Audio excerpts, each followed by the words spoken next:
Hello बच्चों, let's read the question. Question says a lorry and a car with the same kinetic energy are brought to rest by application of brakes which provide equal retarding forces. Which of them will come to rest in a shorter distance? Option A lorry, option B car, option C both will stop at same distance and option D cannot be said. ठीक है बच्चों. सो इस question के अंदर हमें क्या दे रखा है कि एक लॉरी है. लॉरी यानी क्या हो जाएगा, हमारा एक ट्रक है. ट्रक की साइज बड़ी होती है यानी इसका मास क्या होगा, ज्यादा होगा. और ये एक है हमारी कार. ठीक है. अब दोनों की जो काइनेटिक एनर्जी है वो हमारी क्या दे रखी है, के आई. ठीक है, इसकी भी के आई है और इसकी भी क्या है, के आई है. अब यहाँ पे ब्रेक लगाया जाता है और ये यहाँ पे मान लो ये लोरी या फिर ये ट्रक हमारी यहाँ पे आके रुक जाती है और ये कार हमारी यहाँ पे आकर रुक जाती है. तो दोनों की फाइनल काइनेटिक एनर्जी क्या होगी, ब्रेक लगाने के बाद दोनों रुक जाती है तो वेलोसिटी जीरो हो जाएगी. तो के फाइनल हमारी क्या है, दोनों की इक्वल है और वो कितनी है, जीरो है. दोनों की इनिशियल काइनेटिक एनर्जी इक्वल है, फाइनल काइनेटिक एनर्जी इक्वल है. तो हमें निकालना है कि ये डिस्टेंस दोनों की कितनी होगी ब्रेक लगाने के बाद रुकने की. ठीक है, ये डिस्टेंस ही हमें कैलकुलेट करनी है कि किसकी ज्यादा होगी किसकी कम होगी. सो इस क्वेश्चन को करने के लिए हम क्या करेंगे, की कॉन्सेप्ट अप्लाई करेंगे. सो की कॉन्सेप्ट.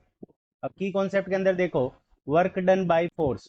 ठीक है, सो वर्क डन डब्ल्यू, जो ब्रेक लगा रहा है, रिटार्डिंग जो फोर्स है ब्रेक लगने से, उसका वर्क डन कितना होगा. तो वो क्या होगा, फोर्स मल्टीप्लाइड बाय डिस्टेंस के इक्वल होगा. अब देखो हमें क्या दे रखा है कि जो रिटार्डिंग फोर्स है, रिटार्डिंग यानी जो ब्रेक का फोर्स है वो दोनों के अंदर क्या है, इक्वल है. Retarding force. ठीक है, तो रिटार्डिंग फोर्स, तो जो ब्रेक का जो फोर्स है वो दोनों के अंदर इक्वल दे रखा है.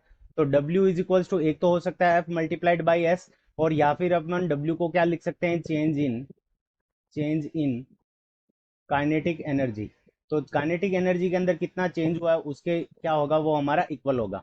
अब देखो दोनों की इनिशियल काइनेटिक एनर्जी हमारी दोनों की सेम है. तो अगर हम ट्रक के लिए W1 लिखें तो W1 is equals to F multiplied by S. Force की वैल्यू इक्वल गिवन है और चेंज इन काइनेटिक एनर्जी कितना होगा, so zero minus K initial. K initial को के लिख लेते हैं. तो यहाँ से हमारे पास में जो डिस्टेंस आ जाएगी S इज इक्वल्स टू, वो क्या हो जाएगी, के डिवाइडेड बाई एफ. ठीक है, तो डिस्टेंस आ गई हमारे लिए. लोरी के लिए कितनी आ गई, के डिवाइडेड बाई एस आए, के डिवाइडेड बाई एफ आएगा यहाँ पे, के डिवाइडेड बाई एफ. सो यहाँ पे आ गया के डिवाइडेड बाई एफ, ये आ गया लोरी के लिए.